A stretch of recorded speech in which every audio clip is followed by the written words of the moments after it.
먼저 비녀단의 현재 상황부터 설명해 드리도록 할 텐데요. 비녀단의 대장으로 청이 있었는데 녹치한테 당해서 죽었고요. 청 밑으로는 3명의 비방이 있었습니다. 난주는 청의 어머니인 대방모가 굉장히 아끼는 인물이고요.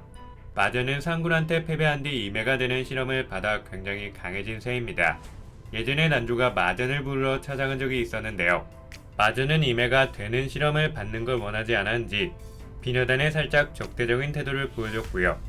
그래도 대방은 여전히 소중했는지 대방이 죽었다는 얘기를 듣자마자 열받아서 탈출했습니다. 참고로 난주는 수인들과의 대결에서 고전했는데요. 마저는 수인들보다 훨씬 강했던 걸 보면 난주보다도 강하다고 평가할 수 있었습니다.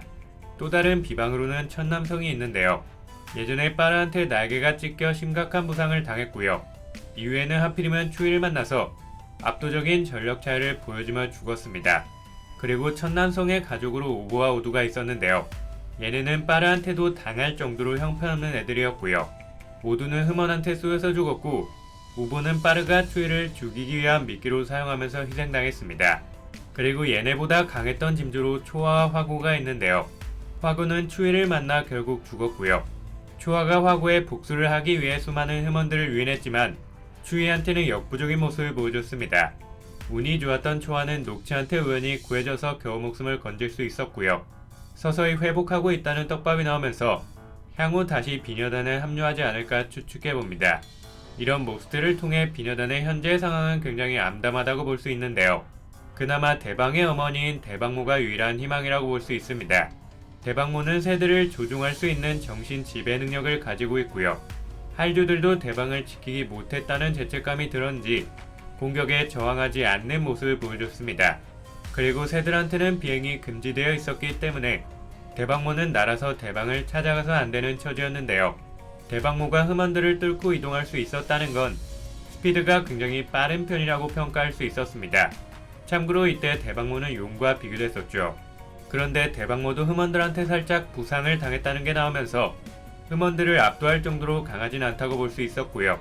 현재 대방모는 부상당한 상태에서 굴에 들어가 무언가를 하고 있습니다. 그리고 이건 수많은 고액조들을 먹어서 파업을 하고 있는 걸로 밝혀졌고요. 여기에 있는 알들이 전부 깨어나거나 이걸 전부 먹는다면 비녀단의 전력도 어느 정도는 강해질 수 있지 않을까 추측해봅니다. 물론 대방모가 일영한테 찍혔다는 점에서 사망 플래그가 높은 게 사실인데요.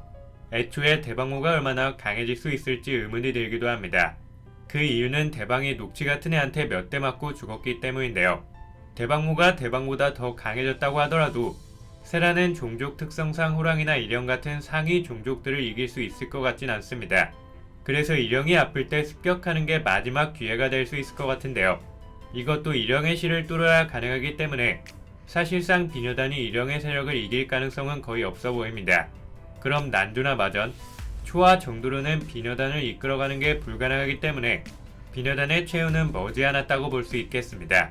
감사합니다.